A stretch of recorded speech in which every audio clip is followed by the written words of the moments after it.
परम सम्माननीय आज के मुख्य अतिथि जी, मैं पारुल शर्मा आप लोगों के सामने एनएसएस के बारे में कुछ शब्द कहना चाहती हूँ। एनएसएस का संक्षिप्त नाम है नेशनल सर्विस स्कीम होता है, जिसे हिंदी भाषा में राष्ट्रीय सेवा योजना कहा जाता है। एनएसएस एक स्वयंसेवी संस्था है जिसकी देखरेख भारतीय सरकार के अंतर्गत युवा मामले और खेल मंत्रालय द्वारा की जाती है और यह इसके द्वारा ही प्रायोजित एक कार्यक्रम होता है। इस दिन आयोजित गतिविधियों में भाग लेने विद्यार्थी समाज के लोगों के साथ मिलकर समाज के हित के लिए कार्य करते हैं, जैसे साक्षरता संबंधी कार्य, पर्यावरण सुरक्षा, स्वास्थ्य एवं सफाई, आपातकालीन या प्राकृतिक आपदा के समय पीड़ित लोगों की सहायता आदि। सभी देशों के निर्माण में यहाँ के युवाओं का सबसे बड़ा योगदान होता है।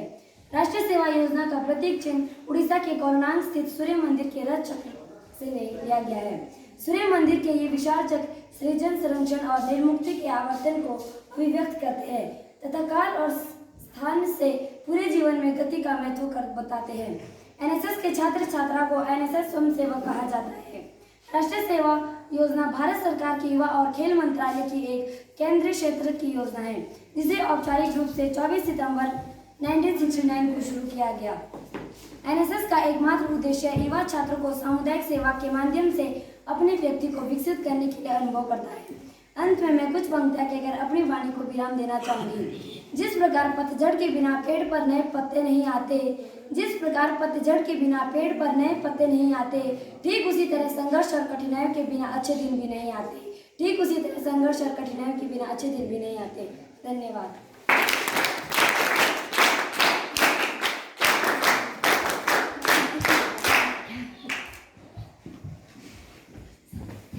Thank you Parul. अब मेरा मुख्य अतिथि से निवेदन रहेगा कि आप आए और हमारे सरस्वती माता के सामने दीप प्रज्वलन करें। Sir please.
आए और हमारे अतिथियों को बैजेस पहनाकर सम्मानित करें। NSS volunteers.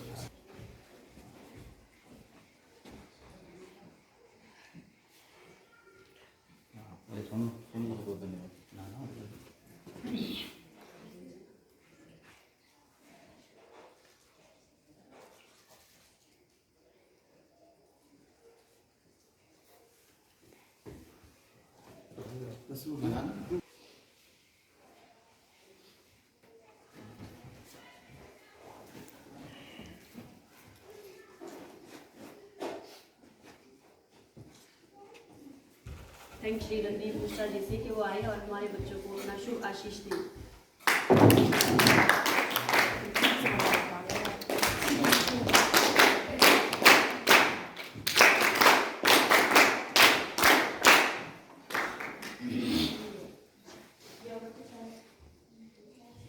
वक्त की पाबंदियों का किस्सा तमाम करते हैं कि वक्त की पाबंदियों का किस्सा तमाम करते हैं। आज का दिन दिल से आप लोगों के नाम करते हैं। खुशियों से भरा रहे हर दिन आपका। सर झुकाकर और हाथ जोड़कर आप सभी को प्रणाम करते हैं।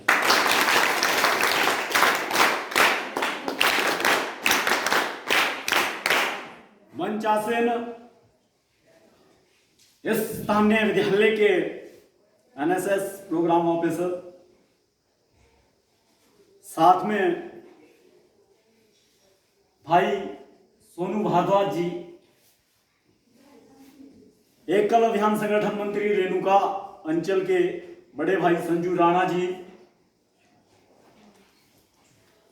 रोनाट क्षेत्र के जुझारू एवं कर्मठ व्यक्ति भाई जोगिंदर जी, मेरे आवाज के परिधि में आने वाली समस्त युवा शक्ति, आपका मैं दिल की गहराई से आभार व्यक्त करता हूं। आपने मुझे ये सुअवसर यहां पर देने का मौका दिया है। आज का जो मेरा विषय है, मैं बहुत सारी एनजीओ के साथ काम कर चुका हूं और उसका उद्देश्य है कि समाज के अंदर किस प्रकार से युवा अपनी भागीदारी दे सकता है। युवा वो शक्ति है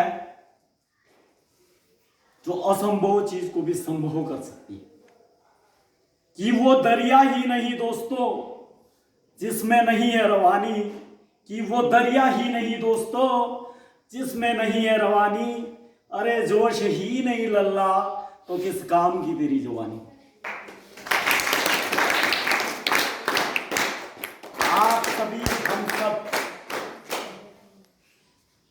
युवा है। युवा अपनी पहचान अपने काम से, अपने मेहनत से, अपने लगन से, अपने परिश्रम से समाज के अंदर बना सकता है। बस आवश्यकता है प्रयास करने की, आवश्यकता है मेहनत करने की, आवश्यकता है समाज के कामों में अपनी भागीदारी देने की। तो हम सब एक इस देश के सिटीजन, एक नागरिक है। जीवन का लक्ष्य होना चाहिए learn to live and live to learn. क्या मालूम है इसका मतलब? कि learn to live and live to learn, जीने के लिए सीखो और सीखने के लिए जियो। नहीं तो ये जवानी, ये जीवन व्यर्थ है जब तक हम समाज के काम में अपनी विशेष भागीदारी नहीं देंगे। तो मैं जिन एनजीओ के साथ काम करता हूं, WHO आपने सुना है, क्या मतलब होता है? World Health Organization. मैं जिला स्तरीय एडवाइजर कैंप में जाता हूं, उसमें आप जैसे युवा साथियों, विद्यार्थियों को मोटिवेट करता हूं स्वास्थ्य संबंधित जानकारी के लिए। चाइल्ड हेल्पलाइन में काम करता हूं, उसकी क्या स्कीम्स है। मैं नबार्ड में मैंने काम किया है, मैंने NYK में काम किया है, नेहरू युवा केंद्र नाहन, उसके अंतर्गत काम किया है। तो ये बहुत सारी एनजीओज हैं और वर्तमान में मैं अभी एकल अभियान में भी कार्यरत हूँ, उसमें काम कर रहा हूँ। बहुत सारी ऐसी एक्टिविटीज है जिसमें आप अपनी भागीदारी दे सकते हैं। मैं आपको एक विशेष बहुत बड़ा उदाहरण देता हूँ। जब तक मैं +2 तक पढ़ रहा था, बहुत बड़ी एक मेरे साथ घटना है। मैंने कभी प्रतिज्ञा बोलते थे ना, वो तक नहीं बोली। सोचता था ये लोग जो बोलते हैं कैसे बोलते हैं। हिम्मत तो नहीं दी, कोशिश की फर्स्ट टाइम कॉलेज में सेकेंड ईयर में कि क्यों ना मैं भी बोल सकता हूँ, कोशिश तो करूँ। मैंने कोशिश की। मैंने पहली बार एक कविता बोली थी लाइफ में, वो बहुत बड़ा टर्निंग पॉइंट है मेरी लाइफ का।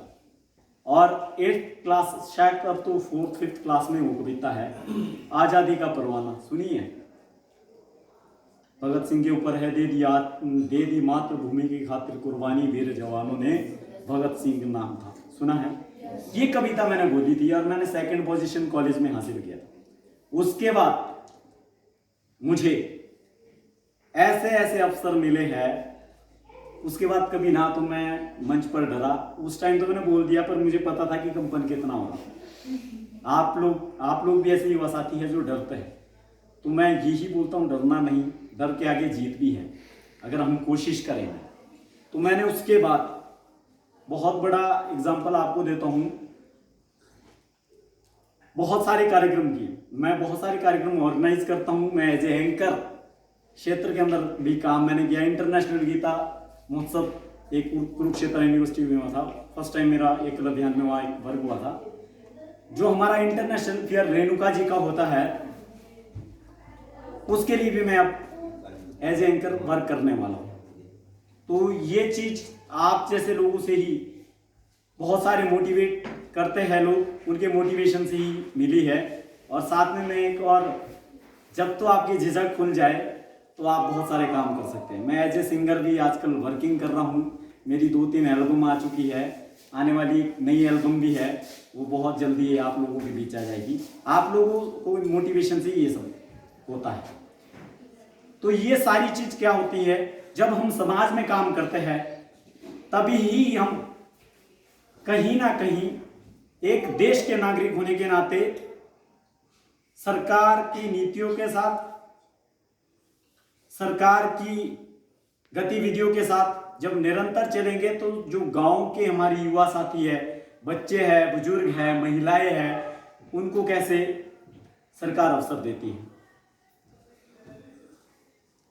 हम सब गांव के लोग हैं। एक दिन क्या हुआ कि मैं अपने गांव के बाहर रास्ते पर खड़ा था। एक अजनबी व्यक्ति आता है और वो कहता है, जनाब ये रास्ता कहाँ तक जाएगा। हम गांव के लोग हैं, भोले वाले सीधे साधे। जब उन्होंने पूछ ही लिया कि जनाब ये रास्ता कहाँ तक जाएगा, तो हमने भी जवाब दे दिया, ये जनाब हे मित्र, ये रास्ता जिंदगी जीने के जुनून तक जाएगा। ये रास्ता जिंदगी जीने के जुनून तक जाएगा। मेहनत, लगन, परिश्रम और पसीने के खून तक जाएगा। पैसा कमाना है जनाब तो हाईवे पकड़ लो, कि पैसा कमाना है जनाब तो हाईवे पकड़ लो। ये रास्ता तो जनाब मेरे गांव के सुकून तक जाएगा। तो सुकून है गांव के अंदर। और विशेष बात यह है, मैं आपको एक बहुत बड़ा एग्जांपल देता हूं WHO के माध्यम से। उन्होंने एक सर्वे किया था। उस सर्वे में पूरे वर्ल्ड के अंदर बीमारी का सबसे बड़ा जो कारण माना जाता है वो क्या है, किसी को पता है? हाँ जी, कोई बोल सकता है? बीमारी का सबसे बड़ा जो कारण है वो हमारे हाथ है। दिन भर हम अनेक काम करते हैं, मिलते हैं, कितने काम करते हैं।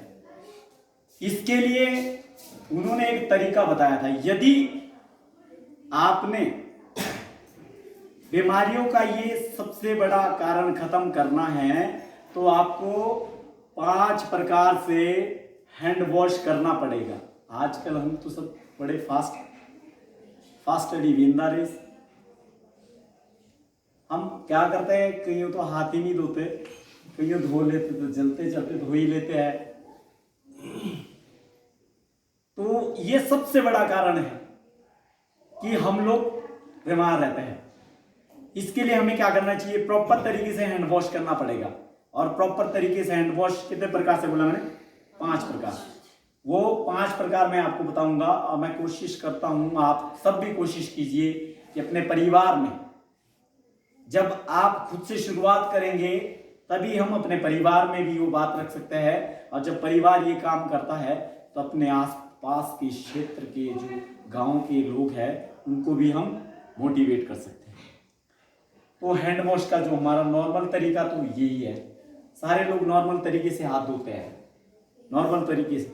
फिर हम इस तरह सेकंड, ठीक है, थर्ड ये, ठीक है, फोर्थ ये, और जो हमारा लास्ट है, लास्ट जितना भी हम ये चीजें, ये हमारी जो ये खाली चीजें हैं, ये फिंगर के बीच की जो हमारी खाली जगह रहती है, सबसे ज्यादा इस चीज में हमारी चीजें रुकती है। क्योंकि हम खाली जब हैंड वॉश करते हैं, बाहर की हल्की फुल्की चीजें हमारी साफ हो जाती है, पर अंदर जो यहाँ पे हमारे गैप्स रहते हैं, इसके अंदर बहुत सारे कीटाणु रहते हैं, जो सबसे बड़ा कारण है बीमारी का।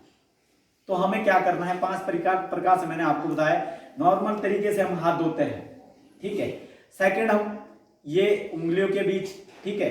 थर्ड, हम जो हमारा है वो हाथ इस तरह कर सकते हैं, ठीक है। फोर्थ हमारा है, जितना भी हम इस तरह के तरीके से करेंगे, ये फोर्थ तरीका है। और जो हमारा फिफ्थ तरीका है, जितना जोर से हम एक बार फिर कर सकते हैं हाथ को, फिर हमारा ये होगा। ये सारे आपने खुद भी इंप्लीमेंट करना है और अपने परिवार में भी ये काम करना है। गवर्नमेंट की कुछ स्कीम्स आपको मैं बताता हूं। पहली एक स्कीम है अन्य भवन एवं निर्माण विभाग, उसके अंतर्गत आप सभी जो बच्चे हैं, +2 तक के बच्चे हैं सारे, सर 1 के 2 के बच्चे, हाँ, +2 के बच्चे को सरकार आपको लगभग 1 साल का 12,000 रुपए देती है। और इसके लिए आपने क्या करना है, हमारे जो माँ बाप होते हैं नरेगा में काम करते हैं ना, गांव में नरेगा में काम करते हैं, तो उनका एक जॉब कार्ड बनता है। जॉब कार्ड बनता है तो उसमें 90 दिन का रोजगार चाहिए। यदि कोई बच्चा सर गरीब है, उनके लिए मैं एक और अच्छा तरीका बता सकता हूँ, और नरेगा में भी 90 दिन का काम नहीं मिला है, उनके लिए हम एक और व्यवस्था कर सकते हैं। किसी को ऐसी जरूरत होगी, कोई गरीब परिवार से बच्चा बिलोंग करता है, उनके लिए हम एक और तरीके से काम कर सकते हैं। एक उनके साथ एक और फॉर्म दे दूंगा, मैं सर को व्हाट्सअप कर दूंगा, सर मैं आपको ना, तो आपने इनको फॉर्म दे देना, सारे बच्चे अप्लाई कर सकते हैं, ठीक है। उसमें क्या क्या डॉक्यूमेंट्री रहेगी वो मैं अभी बताता हूँ। उसमें क्या करना है आपने, एक जो हमारे क्षेत्र के अंदर ठेकेदार है, क्लास 1 ठेकेदार है, जो वर्किंग करते हैं, जिनके पास लेबर काम करती है, आपने अपने पेरेंट्स का वहां पे 90 दिन का रोजगार मांगना है कि 90 दिन के रोजगार पे आपने बस स्टैंप और साइन चाहिए। अगर आपसे नहीं होगा तो हम आप लोगों के लिए कोशिश करेंगे जहां भी जरूरत पड़ेगी, ठीक है। फिर उसमें आपकी जब स्टैंप लगी, उसमें आपको श्रम कार्यालय नाहन जाना पड़ेगा। आपको मतलब आप या आपके पेरेंट्स, कोई भी, अगर ज्यादा फॉर्म हो तो 10-12 फॉर्म हो तो कोई भी व्यक्ति जा सकता है, एक ही बंदा भी, ठीक है, जरूरी नहीं, ठीक है। वहां पे जाएंगे आप, वहां पे आपके पापा के नाम से या आपके नाम से एक रजिस्ट्रेशन ID बनेगी, ठीक है, जो उसके साथ लगेगी फॉर्म के साथ। फॉर्म में आपके क्या क्या फॉर्मेलिटीज रहेगी घर की, उसमें आधार कार्ड, आप बच्चों का आधार कार्ड, एक फॉर्म और रहेगी जो स्कूल से फिलअप होगी कि ये बच्चा हमारे स्कूल में +2 क्लास में पढ़ता है और सालाना इसका जो फीस है, इसके अदर्स जो बुक्स है, नोटबुक है, अदर्स जो आपकी एक्टिविटीज में कुछ खर्चा आता है, लगभग 1 साल का वो 12,000 देती है। और वो कार्ड आपका 3 साल के लिए बन जाएगा और 3 साल में आपको 36,000 की राशि मिलेगी गवर्नमेंट की तरफ। गवर्नमेंट बहुत कुछ कर रही है, बस हम लोग कहाँ हैं कि हमें मालूम नहीं है कि जो स्कीम्स बनी है वो किसके लिए बनती है। स्कीम जो बनती है गवर्नमेंट की, वो हमेशा या तो गांव के लोगों के लिए बनती है, गांव के युवाओं के लिए, बुजुर्गों के लिए, महिलाओं के लिए, बच्चों के लिए, गांव के विकास के लिए। बस शर्त है कि हमें जागरूक रहना पड़ेगा। अन्य गलत कामों के लिए हम समय देते हैं, जो चीज हमारे फायदे की है उसके लिए हम समय नहीं देते। ये विशेष चीज है। इस स्कीम्स में मैंने आपको बताया, आपका आधार कार्ड रहेगा, आपके नॉमिनी का आधार कार्ड, नॉमिनी मतलब आपका रिलेटिव, चाहे आपके पापा है, मम्मी है, बच्चे हैं, किसी का भी आधार कार्ड हो सकता है नॉमिनी का, ठीक है। उसमें लगभग 2 फोटो चाहिए, लेकिन हम 3 फोटो मांगते हैं। क्यों? बाय द वे कभी फोटो कहीं निकल गई तो तीसरी फोटो हम अटैच कर सकते हैं उसके साथ, ठीक है। आपका राशन कार्ड, परिवार नकल, आप एक परिवार के सदस्य है, राशन कार्ड आपका बना हुआ है, जॉब कार्ड है, जॉब कार्ड अगर नहीं है तो आपकी वो फॉर्म हमने फिलअप करवा दी, उसमें आपको मिनिमम कितना मिलेगा, 12,000 रुपए। तो आपने अपने पेरेंट्स को बता देना है, आपको फॉर्म चाहिए होगी, मैं सर को भेज दूंगा। आवश्यकता पड़े कुछ और जानकारी लेने की, वो चीजें भी आप सर के साथ डिस्कस कर सकते हैं, और मैं अन्य चीजें भी लगातार निरंतर भेजता रहूंगा सर को, जो जो चीजें आप और हम सबके लिए महत्वपूर्ण है, ठीक है। ये होगी एक और विशेष बात मैं आपको बताता हूं, चाइल्ड हेल्पलाइन आप लोगों ने सुना है? सुना है? चाइल्ड हेल्पलाइन के अंतर्गत यदि जितने बच्चे यहां पर हैं, आप लोगों के डॉक्यूमेंट्स गलत हो जाते हैं या आप लोगों के डॉक्यूमेंट्स गुम हो जाते हैं, उसके लिए मात्र एक एफआईआर कॉपी लगेगी और आपके जो पूरे डॉक्यूमेंट्स जहां जहां जिस विभाग से बने हुए हैं, चाहे वो एजुकेशन विभाग धर्मशाला से है या अन्य कहीं से है, वहां की पूरी डिटेल देके आपको वो डॉक्यूमेंट घर बैठे ही वापस बनकर मिल जाएगी। आपको कहीं जाने की आवश्यकता नहीं। क्योंकि मेरे साथ एक बार क्या हुआ कि मेरे सारे डॉक्यूमेंट गुम हो गए और बाद में मुझे फाइल तो मिल गई पर गुम हो गए थे। तो मैंने 2 बार धर्मशाला के चक्कर मारे। वो बोलते डुप्लीकेट कॉपी लाओ, एफआईआर कॉपी लाओ। मैं कहा ये क्या सिस्टम है। लास्ट में मुझे किसी बुद्धिजीवी व्यक्ति ने बताया कि चाइल्ड हेल्पलाइन में आप केस करो और आपकी ये सारी डॉक्यूमेंट्री घर बैठे ही आपकी वापसी आ जाएगी। तो उन्होंने डुप्लीकेट सारे मेरे सर्टिफिकेट वापसी इशू कर दी। तो ये बहुत अच्छी हेल्प है आपके भाई बहन। यदि आपका कोई करेक्शन का सर्टिफिकेट है, आपका हिमाचली है करेक्शन के लिए, आपका 10th का सर्टिफिकेट में कुछ करेक्शन करवाना है, हम जाते हैं करेक्शन करवाने के लिए, आप कंप्लेंट करो ना चाइल्ड हेल्पलाइन में, आपको गवर्नमेंट हेल्प करेंगे। आपको 1 भी रुपये खर्च करने की आवश्यकता नहीं है। एक फॉर्म का चार्ज है लगभग पता नहीं 11 रुपये होना उसका, वो देना है और वो सारी चीजें आपकी बनकर घर पर आ जाए। तो आपके भाई बहन आस पड़ोस में कोई है तो आपने उन लोगों को मोटिवेट करना है कि ये चीजें गवर्नमेंट की तरफ से हो सकती है हेल्पफुल, हमें वहां पे संपर्क करना चाहिए। ठीक है, ये सारी चीजें। और ये मैंने जो स्कीम्स आपको बताई इस पे आपने जरूर वर्क करना है, क्योंकि ये पैसा हम लोगों के लिए आ रहा है ना जो पढ़ रहे हैं। इसके अलावा एक और चीज इसमें ही बताता हूं मैं, आपके कोई भी भाई बहन जो ग्रेजुएट है, जो किसी कोर्स को करके घर पे वेले बैठे हुए हैं, उनके लिए भी कौशल विकास भत्ता सरकार देती है। इसके अंतर्गत ही अन्य भवन एवं सनिर्माण विभाग कार्य के अंतर्गत उसमें भी आपको जिस हिसाब से आपकी एजुकेशन है, +2 लेवल की है तो 36,000 है, ग्रेजुएशन आपने की है तो आपको 48,000 है, आपने उससे ऊपर शिक्षा ग्रहण की है तो 72,000 रुपए की राशि सालाना दी जाएगी। गवर्नमेंट पैसा किसको दे रही? हम लोगों को। बेरोजगार कौन है? हम लोग। तो हमें बेनिफिट लेना चाहिए। ऐसी उम्मीद आप लोगों से भी है कि आपने अपने परिवार में अपने भाई बहनों को और आप लोगों ने ये मैसेज घर तक पहुंचाना है। आप किसी गरीब परिवार से बिलोंग करते हैं, आपको ऐसी आवश्यकता है सरकार की नीतियों की और जिससे आपका बेनिफिट हो सके, आपकी आर्थिक स्थिति मजबूत हो सके, तो आपने इस चीज पे वर्क करना है। ठीक है, ये विशेष आप लोगों के लिए मैं बता रहा हूं, क्योंकि जब तक हम इन सभी बातों को अपने भाई बहनों को, अपने परिवार को नहीं बताएंगे, क्योंकि शिक्षा का सबसे बड़ा स्रोत आप सब है। हमारे माता पिता, हमारे भाई बहन शायद पढ़े लिखे ज्यादा ना हो, तो हमें अपने परिवार में ऐसी हेल्प करने की आवश्यकता है। ठीक है, तो एक चीज विशेष आपको बताऊंगा, आप सभी ने महाभारत देखा है? सबने देखा है। जो अर्जुन थे उनके गुरु किसको माना जाता है? किसको? द्रोणाचार्य। साथ में उनके युद्ध के दौरान जो सबसे बड़े गुरु माने गए हैं वो कौन थे? श्री कृष्ण। उन्होंने एक बात कही थी अपने पात्र अर्जुन से कि नीति का अवलंब ले पहचान शत्रु प्रहार को, कृष्ण का आदेश सुन गुंजा दे गांडीव के डंकार को, हे पात्र चादर तान कर सोता रहेगा कब तक, तू उठ अपने शौर्य का परिचय करवा संसार।